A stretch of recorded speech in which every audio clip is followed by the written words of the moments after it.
और साथ ही साथ एक और बड़ी खबर आपको बता दें कि टनल हादसे की जांच के लिए कमेटी भी बनी है। 6 रुकनी कमेटी तश्कील दे दी गई है। हादसे की जांच के लिए साइंटिस्ट पहुंच चुके हैं। हादसा क्यों हुआ, टनल के आसपास जो जायजा है वो लिया जाएगा और इस बात का पता लगाया जाएगा कि आखिर ये हादसा पेश कैसे आया, क्योंकि जेरे तामीर ये टनल थी, यहाँ पर काम चल रहा था। गनीमत ये है कि अभी कोई और बड़ा हादसा भी हो सकता था अगर इस टनल का इफ्तिताह हो जाता। क्या कंस्ट्रक्शन में कमी थी, क्या लापरवाही बरती गई, या फिर डिजाइन को लेकर कोई प्रॉब्लम थी, या फिर ये नेचुरली हुआ है, इस बात का पता लगाना बहुत जरूरी हो जाता है उत्तराखंड, उत्तरकाशी जैसी जगह में, क्योंकि लगातार जेरे तामीर यहाँ पर प्रोजेक्ट्स हैं वो जारी हैं।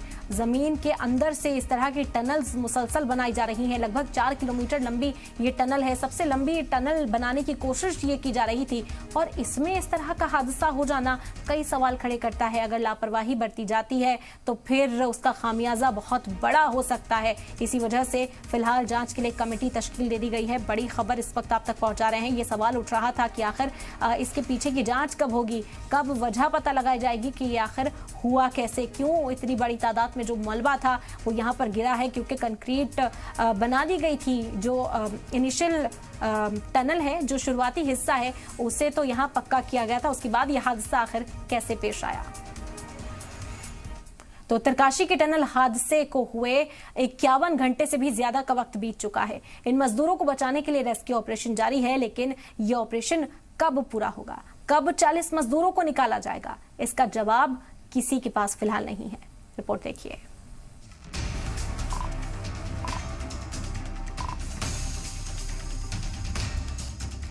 हादसे का शिकार क्यों बने 40 मजदूर? टनल में कैसे हो गया हादसा? टनल हादसे के लिए कौन है जिम्मेदार? उत्तरकाशी में हुए टनल हादसे में 40 मजदूर जिंदगी और मौत की जंग लड़ रहे हैं। 40 मजदूरों को बचाने के लिए रेस्क्यू ऑपरेशन भी जारी है। इन 40 मजदूरों को कब तक बाहर निकाला जाएगा, इसका जवाब तो फिलहाल किसी के पास नहीं है, लेकिन इतना जरूर साफ हो गया है कि रेस्क्यू ऑपरेशन जल्द पूरा नहीं हो सकता है, क्योंकि ऑपरेशन में तमाम चैलेंजेस भी सामने आ रहे हैं। दरअसल जिस वक्त हादसा हुआ उस वक्त रात की शिफ्ट कर मजदूर सुरंग से बाहर आ रहे थे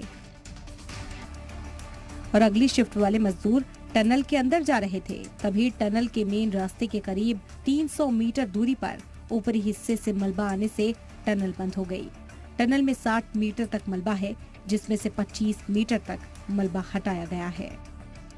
यानी 35 से 40 मीटर मलबा हटाने के बाद भी मजदूरों को बाहर निकालने में कामयाबी मिल सकती है। ऑल वेदर रोड प्रोजेक्ट की ये सबसे लंबी सुरंग है, जिसकी लंबाई करीब 4.5 किलोमीटर है। ये डबल लेन सुरंग है। इसका करीब 4 किलोमीटर का काम पूरा हो गया है। सुरंग की तामीर में मजदूर दिन रात जुटे रहते हैं, लेकिन जिस तरह से ये हादसा हुआ उससे कई सवाल भी जुड़े हुए हैं। सवाल उस नवयुगी कंपनी पर भी उठ रहे हैं जो इस टनल का काम करवा रही है, लेकिन अभी इंतजामिया का पूरा फोकस उन 40 जिंदगियों को बचाने पर है जो टनल के अंदर फंसी हुई हैं। जाहिर है मौजूदा हालात में सबसे बड़ी जिम्मेदारी उन मजदूरों की जान बचाने की है। उत्तरकाशी के यमुनोत्री नेशनल हाईवे के टनल में फंसे मजदूरों को बचाने के लिए चल रहा रेस्क्यू ऑपरेशन आप तस्वीरों के जरिए देख सकते हैं। ग्राउंड जीरो की ये तस्वीर है। ये वही टनल है जिसमें मजदूर फंसे हुए हैं, जिनको बचाने के लिए लगातार 2 दिनों से रेस्क्यू ऑपरेशन चल रहा है। आप देखिए कि ये जो रेस्क्यू ऑपरेशन है इसमें बड़ी मशीनें लगाई गई हैं और जल्दी से जल्दी उन तक पहुँचने की कोशिश हो रही है। और अभी तक जो अपडेट मिला है वो भी आपको बता दें कि पहला अपडेट ये है कि जो मजदूर अंदर फंसे हुए हैं उन्होंने पंपिंग सेट को भी चला करके ये संकेत दिया है कि वो सुरक्षित हैं।